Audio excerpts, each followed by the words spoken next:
You've entered Bookstorm with Kristen Civiletto and me, Chris Storm. This is a podcast devoted to best-selling books that matter, books that make a difference. We're diving down deep with beloved authors about their stories. We're exposing hot-button topics and heartfelt themes, the issues that affect each of us in our own lives, as siblings, parents, partners, friends, as human beings.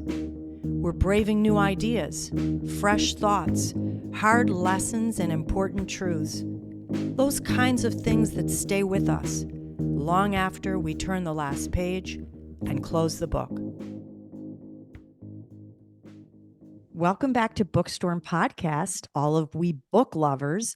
We have a very special treat for you here today. We love it at Bookstorm when we have an author who's come back for a second time.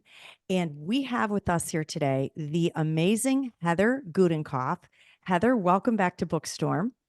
Thank you so much. I'm so glad to be back. Well, we loved your last book, and we're super excited to talk about the new one, Everyone is Watching.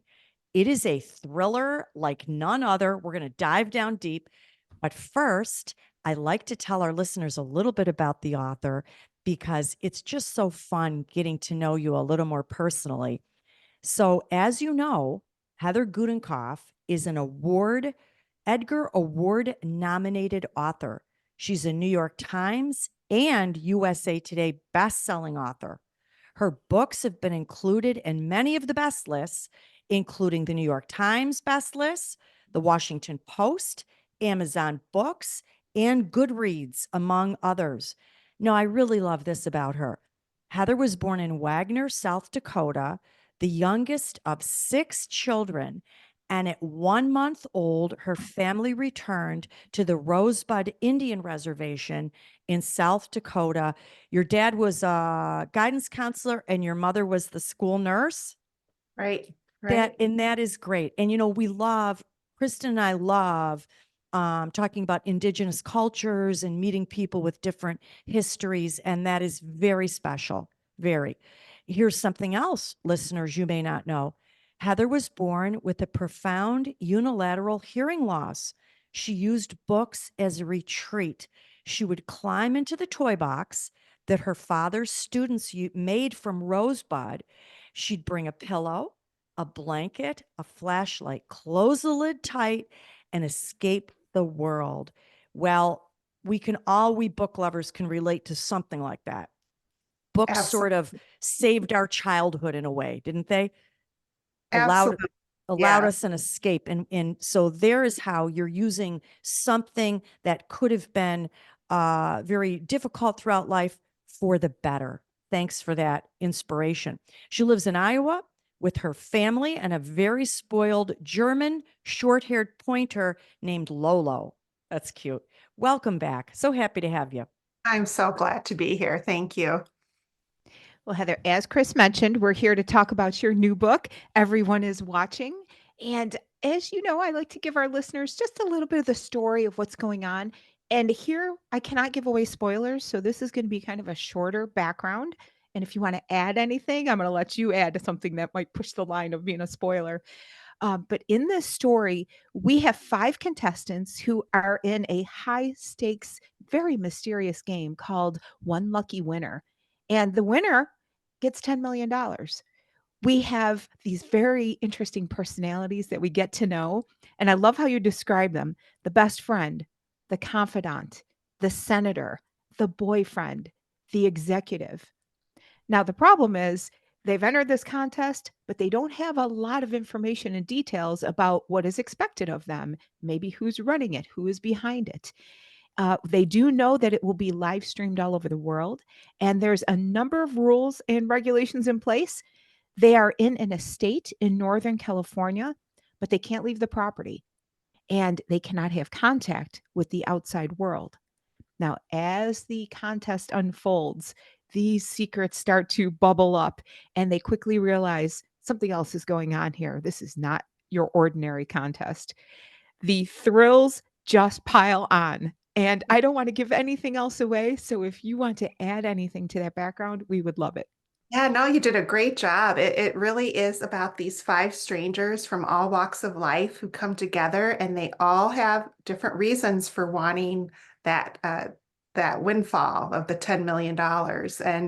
And they just don't know what's happening once they get there, when things start to shift a little bit, and the uh, the competition becomes much more dangerous, even deadly. And they just realize that whoever is behind the scenes knows a little bit more about them than they'd hoped. That has piqued the interest of our listeners, I am sure, because, think about finding yourself in a situation where you thought you were entering one thing and you have your various reasons, but it's something totally different. And it dawns on you as time is going on. That Right. was such a great ride to go along with these characters. Thank It, you. it It was sure fun to was. write. It was a lot of Our fun to write. book lovers, you're going to love this one. And thrill lovers, even if you're not a thrill lover, you're going to love this book. The prize was high in this game. Like Kristen said, $10 million. People entered. I thought it was interesting because of a lot of reasons: greed, desperate need, even a heart for charity. But you showed the reader something so much more: the manipulation and abuse and misery that we sometimes endure on our quest for wealth. Now, I couldn't help but think of this. We vie for inheritances. We tolerate horrific careers, some in your characters in your book. We remain in toxic relationships. Did your characters, and I always love to say, do all of us in the real world, sometimes rationalize our bad behavior, even to ourselves, in order to obtain that powerful dollar? Yeah, I think so in many ways. Some people do. And I think for some, as you mentioned, there's really the gamut there. There's a character who really needs the money desperately for a loved one. And really the purpose is to save that person's life. And then there's others who you're just not quite sure what they're going for. And as we get to know them a little bit better, things become more clear.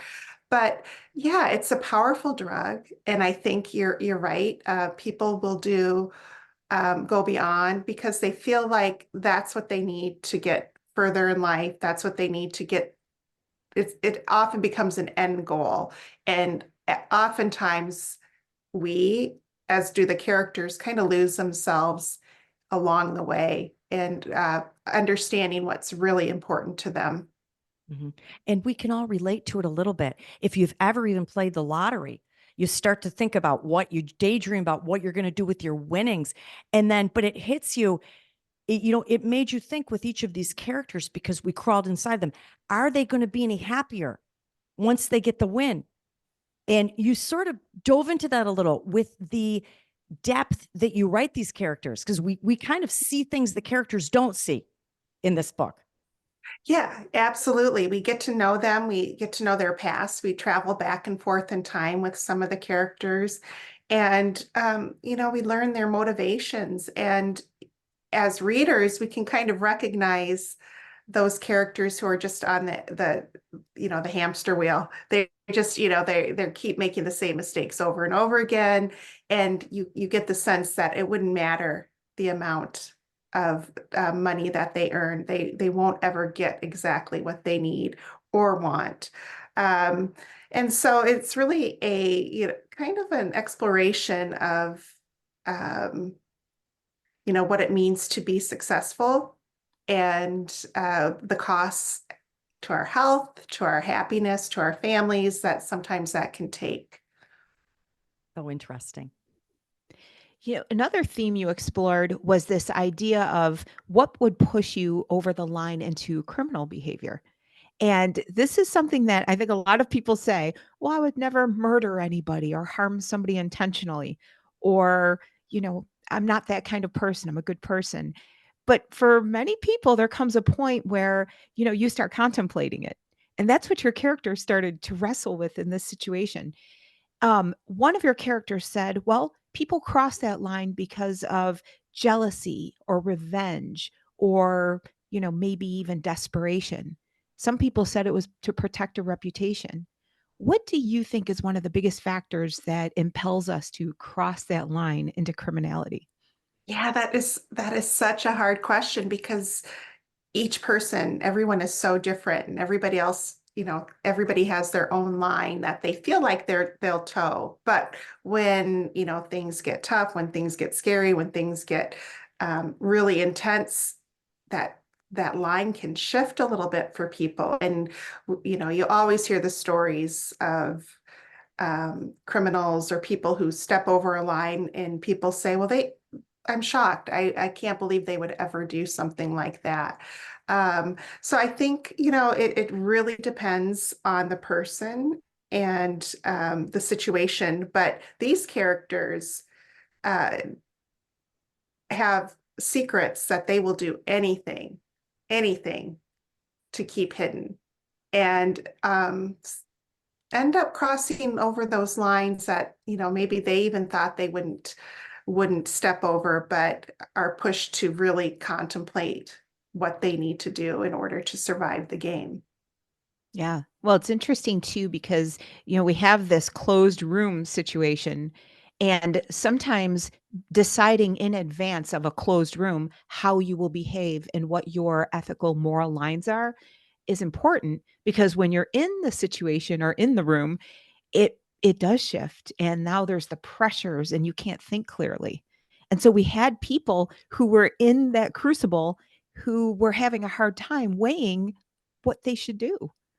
Right. And they're so isolated, as you said, from the rest of the world. And though they are aware that the show is being live streamed, they aren't having that interaction with the outside world to kind of be a gauge as to, what they're seeing, what they're perceiving.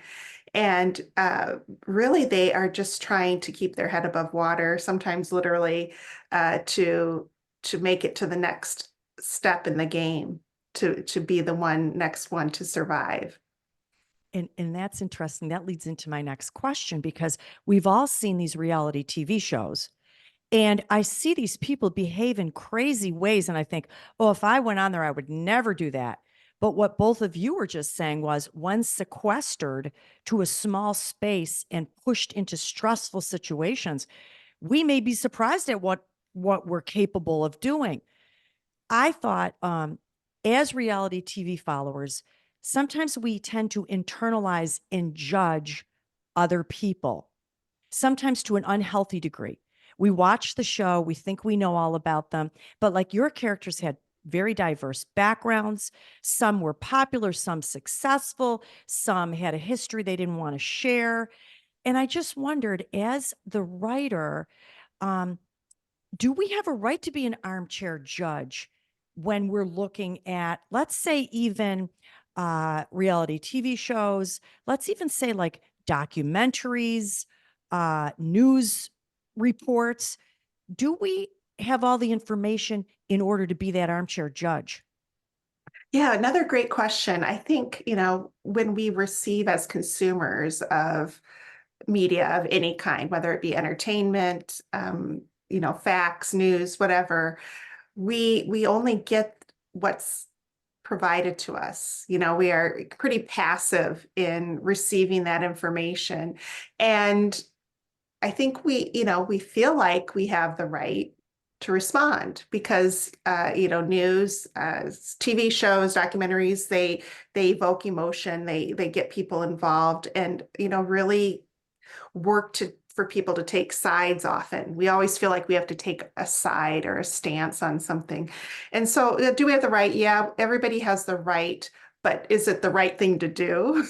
That's always the question, because we don't know the people, the real people who are living, within this little framework of a reality show. We get the snippets that the producers, the editors of the show want us to see spliced together.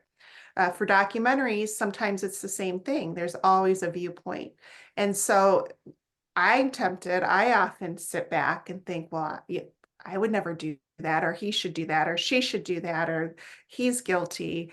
But do we really have all the information? No, I think I would invite everybody to do a little bit more research and maybe suspend judgment on others if possible. And we often forget when we do receive all this information, it's packaged as entertainment, but it's often real people's lives. And there's real people. They are human beings that are behind the scenes there, that we need to keep that in mind. Mhm. I think that's what made this book fun, because you had the reality TV people vying for the 10 million. Then we heard some responses from the uh, television watchers, the followers of the show. But then we sat back as a third party and a little bit could judge everything in a different way. It was cool. Yeah, yeah. And it was really fun to delve into being like the armchair warrior in this book, where commenting on what was happening, what the viewers were seeing, because everybody is so confident in their rightness, their righteousness and where they stand. And we see that, how many times have I, when I see something online, go right to the comments because I want to see what everybody else is saying and how people just really dig in. And I think sadly, in many ways, many people find that as entertainment in itself and like to stir the pot in itself with those comment sections. You always hear people say, don't read the comments. Don't read the comments. So true. Right. Heather, I wanted to ask you, as I was reading the story, I kept thinking about the Count of Monte Cristo book. And then one of your characters mentioned it. And I was like, oh, there's so many layers to this story. It was so uh, wonderful. But several of your characters they perceived themselves as victims, or they were indeed victims of something in the past. And I wanted to ask you about the fact that those situations and that mentality seem to shape so many things in their lives going forward for years. When does having that victim mentality become unhealthy and really change the direction of your life? Yeah, that is the $1 million question because, it's so hard to be able to tell someone else they're not a victim because it's their experiences, it's their, what the life that they've lived. But where is that line where something terrible happens or you're put in an awful situation that might send your life in a completely different direction? Where and when do you claim that, claim your space in the world back again and handle it? And that's such a hard item to answer for anybody else. But I think for these characters, you can definitely see the line in the sand where they decide that they're the victim, that it's everyone else's fault. And the reason they're in this situation is because of the world around them. And they're not stepping into their own strength to get themselves out of it. And they find themselves in these very extreme situations and blame everybody else, the world around them. And so, yeah, I think that's a really good question and one that we ask ourselves. And we often can ask other people, where is that line where victimhood becomes a choice? That's really Yeah. tricky, really tricky. Yeah, I love what you said. I was thinking about how victimhood can become a justification. And for some of your characters, it really was a justification for them to, do X, Y, or Z. And, I don't want to say excuse, maybe it's not quite an excuse, but that was what they were thinking about and had in mind as they were evaluating what to do next. Right. And that's tricky because we want to talk about the X, Y, and Z that they did. That's but right. We can't because we don't want to give spoilers. But let that be a teaser to all of our listeners because this book really has some cool twists and turns. And Heather, before we let you go, we've got to ask you, what are you working on next? Oh gosh, I am working on my next thriller. It's called The Big Reveal, and it is set against the backdrop of an over-the-top gender reveal party where something quite traumatic happens at the party, and that ignites a firestorm of all other kinds of mayhem and mystery and lots of fun to write, very fast paced. I really am very excited to share it with readers. That sounds fantastic, doesn't it, Kristen? It really does. We cannot Unique too. wait. We cannot wait. We're so happy to have Heather Gudenkauf back on Bookstorm Podcast for a second time. This is so special to us here. We're very big fans. And for our listeners, stay in contact with Heather. Heather, watch what she's doing. You can follow her on her website, heathergudenkauf.com. She's on Facebook, Instagram, X, and I see you started something since we had you last, the Killer Author Club, Facebook Live, every Tuesday night at 6 p.m. with, I love this, killer authors, killer cocktails, and killer giveaways. Yeah, so much fun. We get together and chat. It's about every other week, but depending on the schedule, sometimes we really fill up, but we get to talk to some of the top thriller writers in the world, and it's really light, really fun. We grab a cocktail.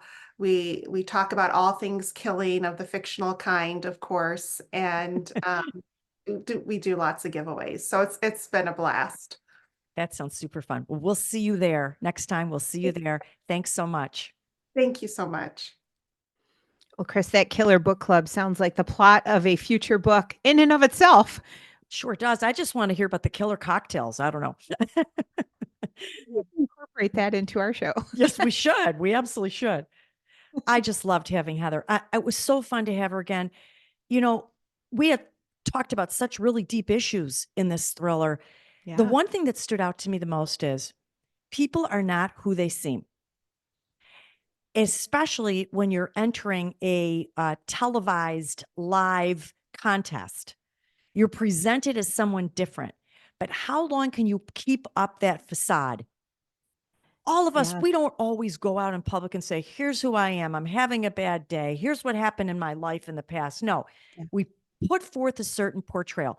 I'm not saying there's anything wrong with that, but some characters in this book took it too far. But how long can you put on a charade like that? Yeah. And also, I think about the other end of that, and that is as people who watch reality TV, sometimes we forget that that is a portrayal or that is an image or that is something the producers are trying to put forth. And we develop a hate for somebody or we, idolize them. And that might not be exactly who they are. It just fit the narrative for entertainment purposes. So, to me, there's two sides of this, and both of them are really stressful. That's a good point. Okay, so let me ask you this. If you sign up for a reality TV show, or even if you are an actor, or maybe you are a musician, willingly placing yourself in the public eye, does that accompany the criticism, the acceptance of knowing you're going to get criticism, you're going to be judged? Politician, whatever it is, a charismatic speaker. Once you go out there and say, here I am, look at me, I'm going to entertain you or educate you, doesn't that also come with a common knowledge that you're sort of open to criticism now? That's a great question. Essentially, are you fair game? I don't think so because I think there's things that are off limits and decency and humanity have to guide how we treat people in the public eye. Because what happens today is they go after your family, they go after your business, they go after any sort of detail they can dig up in your past from college when you were drunk one night. We, we as a society, I think, are less for that happening. I like don't that know, answer. do you agree? Yeah, I like that answer. I was hoping you were going to say that. Yes, this is the tricky thing. I think this all the time. I see famous people being chased by the paparazzi, and they're like, leave me alone. And they're pushing their family members. And the other day I saw somebody's wife fell to the ground. And I thought, listen, yes, they're in the public eye. They're here to entertain, but this is pushing it too far. You should still be able to have your personal life. and even your past. We all make mistakes. We've all done dumb things. If there's anybody out there who's never made any mistake, write us a letter. We want to meet you. I never heard of anything like it. So I agree. But all that was in here too, because some people in this book lived in very public life. And if they Yeah. didn't, as soon as they entered the show, that was it. That was Yep. another cool part about it. And also think about the prize, right? $10 million. No thanks. I'm not trading my anonymity for $10 million. $100 million? $500 million? Okay. Maybe I'm going to put more on the line because of whatever desperation or anything that comes along those lines. So I also think there's a part of that that goes into the analysis. What's And what fair if- game? I like that. What about You this? know? It can be very dangerous and toxic for we on the sidelines who are watching to begin to internalize these struggles that we see on reality TV and make them our own. So it's like Heather said, the comment section is insanity. People start to act like they have a right to criticize and they get really mad or jealous and they start saying horrible, cutting things. I want to say to all of us who are the viewers, whoa, wait a minute, tone it down a little. How do you feel about that? Yeah, it's even similar to the neighborhood apps that people now have where people post something in the neighborhood and then the comments are vicious. And so I agree. I think our society is so used to seeing anything and everything being flung out there that it's become normalized. And, Okay. I'm not going to point a finger at certain politicians or anything because I honestly see this on both sides, but it's become normal to name call, to blast people for even personal characteristics, their weight, their whatever. And we've gotten a little far afield of where we should be maybe as a society. I don't know. Yes. And there's also a little safety net in being on your computer and making comments or your iPhone and making comments, because I think this sometimes when I'm driving and I get mad at somebody, I may beep the horn. I may roll down the window and say, well, get out of the way. However, if I'm in the grocery store with my shopping cart and somebody cuts me off, I'm not going to do that. It's face to face. I'm like, oops, sorry. We both went the same. Isn't it interesting that this our modern technological era of computer voices and avatars gives us this, I think, undeserved courage to be rude. Just call it what it is. I agree. It's anonymity. You can Mhm. hide behind that screen and unleash anger. Mhm. And it may be misdirected anger. You just may be angry at your life, but you're going to pour it out and direct it at somebody who you perceive as a good target. Mhm. Oh, that's an I agree. interesting point. Yes, that's so true. So, as you can see, listening to this little discussion with Heather Gudenkauf, you are going to want to read this book. Pick it up. You're going to love it. Everyone is watching. And in the meantime, stay on the radar with Bookstorm because we've got Mary Kubica, Michelle Gable, Derville McTiernan, Lisa Unger, Liza Palmer, Christopher Reich, CJ Box, Wabashog Rice, Amiko Jean, Benjamin Stevenson, and JD Parker coming up. What a fantastic lineup. I'm excited. And listeners, Chris just told me we're in 79 countries, all 50 states, 1,600 plus cities. We thank you. We love that you are listening and spreading the word. So just keep tuning in. Bookstormpodcast.com, Facebook. You can find us on Instagram, on X. And if you want to go to YouTube, you can see us in person and these fantastic authors. Until next time, listeners, one of the best ways to brave the storm is to dive down deep into life-changing fiction.